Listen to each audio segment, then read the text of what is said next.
तो गाइज आज की इस वाली वीडियो में हम लोग सोलो लेवलिंग के सीजन 3 के एपिसोड 1 का हिंदी एक्सप्लेन करने जा रहे हैं। तो प्रीवियस सीजन के आखिर में हम लोगों ने देखा था कि जो जिन्वो होता है वो बेरू की शैडो को एक्सट्रैक्ट कर देता है। तो अब आगे अगले चैप्टर की शुरुआत में हम लोग देखते हैं कि जो बेरू की रैंक होती है वो जनरल रैंक होती है, और इस चीज को देखकर जिन्वो भी अपने मन में सोचता है कि ये रैंक मैंने पहले कभी नहीं देखी और ये शायद एलीट नाइट से एक कदम ऊपर की रैंक होगी। और अब जिन्वो क्वीन की शैडो को एक्सट्रैक्ट करने जा रहा होता है, लेकिन तभी जो ब्लैक आंट होता है वो उसे बोलता है मेरे king please give me a name. और अभी जिन्वो को ऐसा लग रहा होता है कि जो आंट है वो उससे अपनी लॉयल्टी दिखा रहा है दूसरे सोल्जर्स की तरह ही।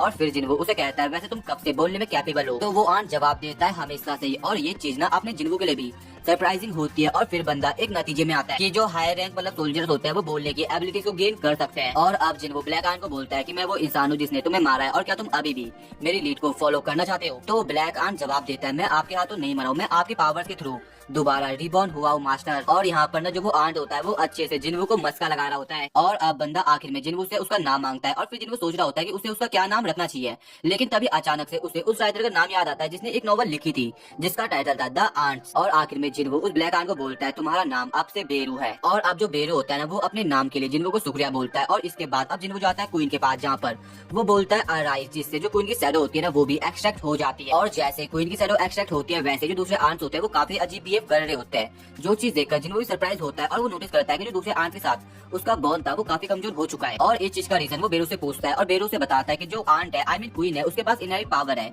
कि वो पूरे कॉलोनी में रूल करेगी। और फिर जिन्वो बोलता है तो तुम मेरे को ये कह रहे हो कि जब तक क्वीन जिंदा है तब तक वो आंट को ऑर्डर दे सकती है। और फिर बेरू जवाब देता है यस यही बात है। और अब जिन्वो बेरू से दूसरा सवाल पूछता है कि जो क्वीन का मान है वो काफी लो है उसके रैंक के मुकाबले, और तुम मेरे को बता सकते हो कि उसका माना क्यों डिक्रीज हो गया। तो बेरू जवाब देता है कि जो क्वीन का ज्यादातर माना है वो रिप्रोडक्शन में यूज होता है, और जो रीजन है उसके माना का लो होने का वो ये है कि अभी उसके पास कोई बॉडी है ही नहीं रिप्रोड्यूस करने के लिए। और आप जिनको समझ जाता है कि बैटल के अंदर क्वीन का कुछ भी काम नहीं आने वाला, और इसीलिए वो उसकी शैडो को टर्मिनेट कर देता है। इसके बाद जिन्वो अपने शैडो सोल्जर्स को असेसिन स्टोन्स को कलेक्ट करने को मना कर देता है, बिकॉज जो ये स्टोन है वो जेजू आइलैंड के फिर से रिकंस्ट्रक्शन में काम आएंगे, और जो यहाँ पे डैमेज हुआ है उसको कंपनसेट करने के काम आएंगे। और ये सुनकर ना काफी सारे जो सोल्जर्स होते हैं वो खुश हो जाते हैं, बिकॉज काम से छुट्टी मिल गई उन्हें। और अभी जिन्वो अपने मन में सोच रहा होता है कि जो रिमेनिंग आंट्स है वो उनसे कैसे डील करे, क्या जो उसके पास ट्रुप्स है उससे वो क्या उन सभी आंट्स को हरा सकता है। और फिर वो बेरू को बोलता है हमने अपना बेस्ट ट्राई दिया, लेकिन फिर बेरू साइड से बोलता है मास्टर मैं फील कर पा रहा हूँ कि जो हमारे एनिमीज है उन्हें काफी मुश्किलें हो रही है आसमान में नेविगेट करने में, क्योंकि उनके पास कोई लीडर है ही नहीं, और वो लोग इनकैपेबल है अपने फॉर्मेशन को मेंटेन करने में, क्योंकि कंफ्यूजन के कारण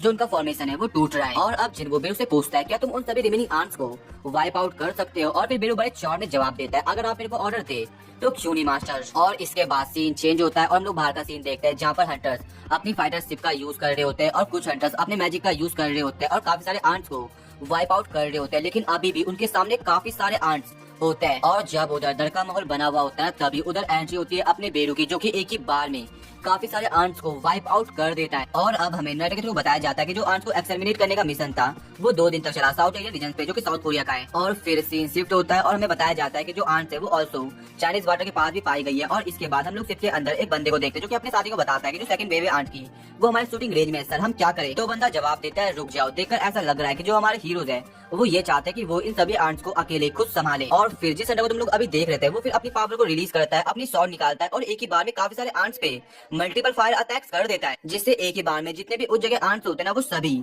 मारे जाते हैं। और इसके बाद सीन चेंज होता है और हम लोग एक बंदी को देखते हैं जो कि अपने बॉस को बोलती है आप क्या सोच रहे हो सर। तो वो जो बंदा होता है ना वो यहाँ पर संग जिन्वो और हवांग के लफड़े की बात करता है, और इस चीज को भी मेंशन करता है कि अब उसका और संग जिन्वो का मिलना काफी ज्यादा मुश्किल हो चुका है। और इस बंदे का नाम होता है थॉमस आंड्रे, और ये स्कैवेंजर गिल्ड का गिल्ड मास्टर होता है जिस गिल्ड से हवांग डोंगसू भी। और फिर वो बंदी थॉमस से पूछती है क्या होगा अगर संग जिन्वो और हवांग एक दूसरे के साथ फाइट करे तो थॉमस जवाब देता है तुम मेरे को अभी तक नहीं जानती हो। और फिर हवांग उस बंदी को बड़े भयानक तरीके से देखता है और बोलता है जो हवांग डोंगसू है वो स्कैवेंजर गिल्ड की प्रॉपर्टी है, और जो स्कैवेंजर गिल्ड है वो मेरा है, और मैं उस किसी को भी माफ नहीं करूंगा जो मेरी प्रॉपर्टी को मैस अप करने की कोशिश करेगा, चाहे वो यूनाइटेड स्टेट की गवर्नमेंट ही क्यों ना हो। और उसके बाद सीन चेंज होता है और हम लोग देखते हैं जेजू आइलैंड रेड की तीसरी रात को, जहाँ पर हंटर्स गिल्ड के लोग जेजू आइलैंड आए हुए होते हैं असेसिन स्टोन कलेक्ट करने के लिए। और इसी दौरान वो नॉर्मल बातचीत भी कर रहे होते हैं जो कि हमारी इतनी काम की है नहीं बिल्कुल भी। लेकिन तभी उधर पार्क की नजर एक आंट पर पड़ती है जो कि छुपा हुआ था, और फिर पार्क उस आंट को अपनी शॉर्ट से कट कर देता है। और फिर वो दूसरे लोगों को कहता है कि आप सभी को चिंता करने की कोई जरूरत नहीं है, कुछ आंट्स होगी जो कि यहाँ पे घूम रही है लेकिन मैं तुम सभी को प्रोटेक्ट करूंगा। लेकिन तभी पार्क के साथ ही की नजर एक मॉन्स्टर पड़ती है, और इन मॉन्स्टर के बारे में तुम्हें बाद में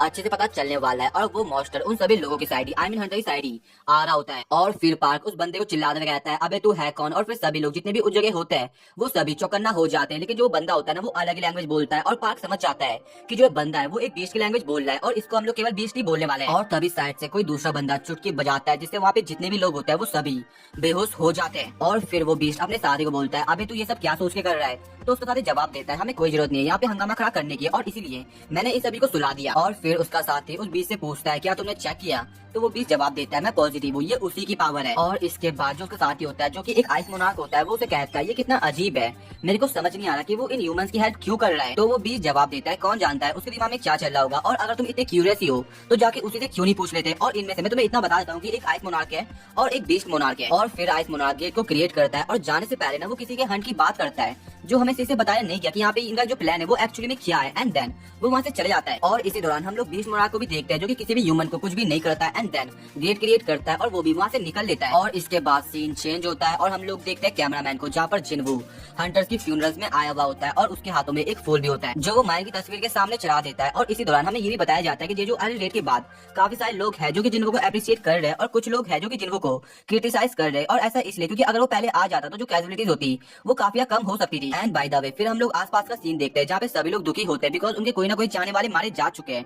एंड देन जब जिन्वू वहाँ से जा रहा होता है तभी जो बाइक होता है वो जिन्वू के पास आता है और उसे बोलता है, मेरे को हमेशा से ऐसा यकीन था कि एक सिंगल हीरो कभी भी वॉर को अकेले खत्म नहीं कर सकता है, लेकिन रिसेंट इवेंट के बाद मैंने सोचना शुरू कर दिया कि मैं गलत था। और लास्ट में जो उसने इस ट्रेजेडी को खत्म किया है उसके लिए बाइक अब जिन्वू को शुक्रिया बोलता है। और इसी दौरान चाहे इन भी जिन्वू को देख रही होती है, लेकिन जब जिन्वू उसकी तरफ देखता है तो चाहे इन शर्मा के अपना सिर घुमा देती है और जिन्वू भी लाइक अबे इसको हो क्या गया है। और फिर सीन चेंज होता है और हम लोग देखते हैं मिस्टर गो और जिन्वू को जो कि एक साथ अकेले कहीं बैठे हुए होते हैं। और अब मिस्टर गो जिन्वू को बोलते हैं, सो तुम अब खुद का गिल्ड बनाने का प्लान बना रहे हो और जो सर्टिफाइड एसिड हंटर्स होते हैं उन्हें कोई भी जरूरत नहीं है गिल्ड मास्टर के लाइसेंस की और तुम्हें केवल एसोसिएशन को कॉल करना है और फिर हम सब संभाल लेंगे। और जिन्वू भी लाइक ओके। और फिर बाद में अब जो मिस्टर गो होते हैं वो जिन्वू से पूछते हैं कि बाय द वे क्या तुमने जेजू आइलैंड पे कोई बैरियर को कास्ट किया था। और ये चीज ना जिन्वू के लिए भी काफी सरप्राइजिंग होती है और उसे भी समझ नहीं आता कि मिस्टर गो क्या बोल रहे हैं। और फिर मिस्टर गो उसे हंटर्स गिल्ड के बारे में बताते हैं कि उन्होंने उन्हें आइलैंड भेजा हुआ था आर्न की कॉर्प्स और असैसिन स्टोन कलेक्ट करने के लिए, लेकिन लास्ट में वहाँ पे सभी लोग अनकॉन्शियस पाए हुए थे और उन्हें ऐसा लगता है कि ये काम जिन्वू का होगा, उसने कोई बैरियर क्रिएट कर दिया होगा जिसको हटाना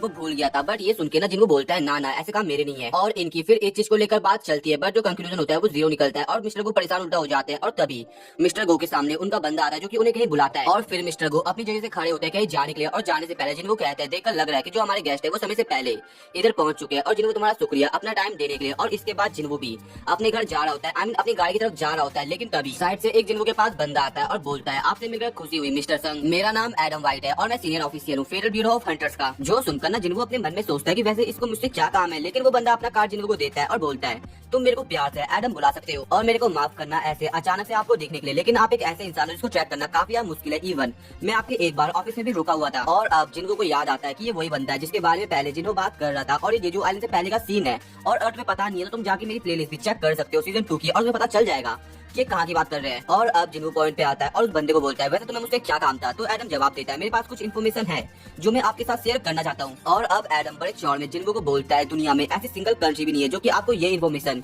शेयर करे, वो भी हमें छोड़ के। और अब जिन्वू से पूछता है, वैसे तुम मेरे को ये इन्फॉर्मेशन शेयर क्यों कर रहे हो? तो एडम जवाब देता है, आप जैसे स्पेशल लोगों को ये इन्फॉर्मेशन शेयर करके हमारा भी फायदा है। लेकिन जिन्वू उनकी बातों पे कुछ ज्यादा ध्यान नहीं देता और फिर वो अपनी गाड़ी में बैठ जाता है और जाने से पहले वो उन्हें बोलता है कि अगर मेरे को लगा कि जो इन्फॉर्मेशन आप शेयर करना चाहते हो वो मेरे रिलायबल है तो मैं कुछ समय बाद आपको कॉल करूंगा। और अब एडम उसे बोलता है, यार मैं कितना बेवकूफ हूँ कि आपको ये बात बताना भूल गया, सौदा करते वक्त कभी भी अच्छे हाथों को छुपाना नहीं चाहिए। और अब वो उसे बोलता है, एक अपग्रेडर एक ऐसा अवेकन बीइंग जो कि दूसरे अवेकन बीइंग की पावर्स को इनहेंस कर सकता है और ये बात की आपने पहले कभी सुनी है? और ये सुन के जिन्वू चौंक जाता है और अगले पल हम लोग देखते हैं कि वो लोग उस जगह चले जाते हैं जिस जगह एडम जिन्वू को ले जाना चाहता था। और अब सबसे पहले संग जिन्वू ब्यूरो ऑफ हंटर्स के रिव्यू डायरेक्टर से मिलता है जिसका नाम होता है माइकल और सबसे पहले दोनों एक दूसरे के साथ हाथ मिलाते हैं और खुद का इंट्रोडक्शन खुद का नाम बताते हैं। और एडम भी जिन्वू को बताता है कि वो माइकल का इंटरप्टर है और इसके बाद वो लोग बैठते हैं और जो माइकल होता है वो सबसे पहले जिन्वू को इमिग्रेशन डॉक्यूमेंट दिखाता है देता है और बोलता है, यूजुअली इस प्रोसेस को होने में 1 से 2 साल लगता है लेकिन हमने आपके लिए फ्री में बनाया है। और यहाँ पर ना बंदा जिन्वू को ऐसा दिखाने की कोशिश कर रहा है कि बस वो एक बार कुछ कह दे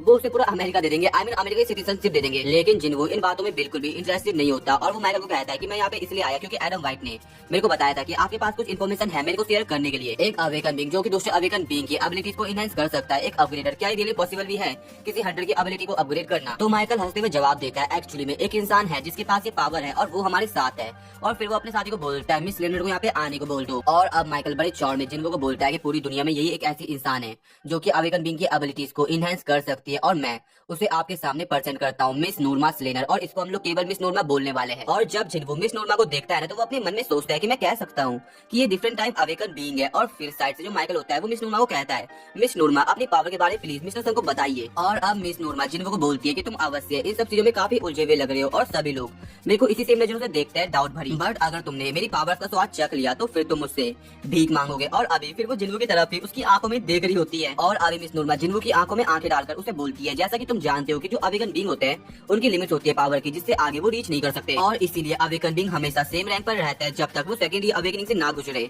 और ये एक कॉमन नॉलेज है जो कि सभी हंटर जानते हैं। और अब जिन्वो से बोलता है, तो तुम इस चीज को बदल सकती है। और फिर मिस नूरमा जवाब देते हैं, यस मेरे पास ऐसी पावर्स है जिससे मैं अवेकन बीइंग की हेल्प करके उसे उसकी पावर से बियॉन्ड रीच करा सकती हूँ। लेकिन इसके लिए तुम्हें 3 स्टेज से गुजरना पड़ेगा, तभी मैं लिमिटेशंस को लिफ्ट कर सकती हूँ। और मैं श्योर नहीं हूँ कि मैं इस पावर को क्या नाम दूं, बट मैं फोर्स रीअवेकनिंग को परफॉर्म कर रही हूँ और शायद मैं किसी इंसान के ट्रू पोटेंशियल को ला रही हूँ, मैं दिखा रही हूँ। और माइकल भी जिन्वो को बोलता है, जो सब चीजें मिस नूरमा कह रही है वो सब सच है। और अपनी पावर को यूज करने के बाद इन्हें काफी लंबे समय का रेस्ट चाहिए होता है और हर साल 3 से 4 इंडिविजुअल्स इनकी पावर का लाभ उठा रहे हैं। और अभी जिन्वो को भी ऐसा लग रहा होता है कि जो उनके पास ये पावर्स है वो काफी इनक्रेडिबल है। और फिर वो मिस नूरमा से पूछता है कि जो प्रोसेस है वो वैसे कितनी इफेक्टिव होने वाली है। तो उसे पता चलता है कि इससे जो इंडिविजुअल होगा, आई मीन अवेकन बीइंग होगा, उससे उसकी 20 से 30% जो पावर्स है वो बढ़ जाएंगी। जो सुनकर आप जिन्वो को समझ आता है कि क्यों हवांग डोंगसू ने साउथ कोरिया छोड़ दिया था, क्योंकि कोई भी इस ऑफर को मना नहीं कर सकता है। और इन सब बातचीत के बाद अब मिस नूरमा अपना काम शुरू कर देती है, जहाँ पे सबसे पहले वो जिन्वो का हाथ पकड़ती है और उसे आंख बंद करने को बोलती है। और यही एक फर्स्ट स्टेप होता है। और अब फाइनली मिस नूरमा जिन्वो के अंदर घुसती है, जहाँ पर वो नोटिस करती है कि उसके चारों तरफ डार्कनेस ही डार्कनेस है। और जब वो अपने पीछे की तरफ देखती है तो कोई इंसान उसे देख रहा होता है और वो भी अपनी भयानक आंखों से। और ये नोटिस कर मिस नूरमा काफी डर जाती है और वो चिल्ला बैठती है, जिससे जो उस जगह बॉडीगार्ड होते हैं वो सभी लोग जिनको पे गन पॉइंट कर देते हैं। बट जो माइकल होता है वो ये करने से सभी को रोक देता है। और फिर वो एक बंदे के पास जाता है और बोलता है, भाई तू गधा है क्या? तो वो बंदा उसे जवाब देता है, लेकिन मिस नूरमा और फिर माइकल चिल्लाते हुए कहता है, अगर तेरे को उनकी ज्यादा चिंता हो रही है तो उनके पास जानो तो चेक करने के लिए। फिर माइकल जिन्वो के पास आता है और अपने एजेंट की तरफ से उससे माफी मांगता है, लेकिन ना जिन्वो समझ ही नहीं आ रहा था कि जो मिस नूरमा है उसे अचानक से क्या हुआ है। और मिस नूरमा की ऐसी हालत देखकर ना माइकल जिन्वो के साथ अपनी मीटिंग को फिर से रीशेड्यूल करा देता है, क्योंकि उनके पास भी अभी कोई ऑप्शन है नहीं। और जैसे जिन्वो वहाँ से जाता है ना, वैसे मिस नूरमा कह देती है कि वो किंग है और पावरफुल वन भी, और जो उसकी पावर है उसकी कोई लिमिटेशन नहीं है। और इसी के साथ ही जो अपना एपिसोड है वो खत्म हो जाता है। तो गाइस, अगर तुम्हें आज की वाली वीडियो पसंद आई हो तो वीडियो को लाइक, चैनल को सब्सक्राइब एंड इस वाली वीडियो को अपने दोस्तों के साथ शेयर कर देना। तो अब मिलता है नेक्स्ट वीडियो में, तो अभी के लिए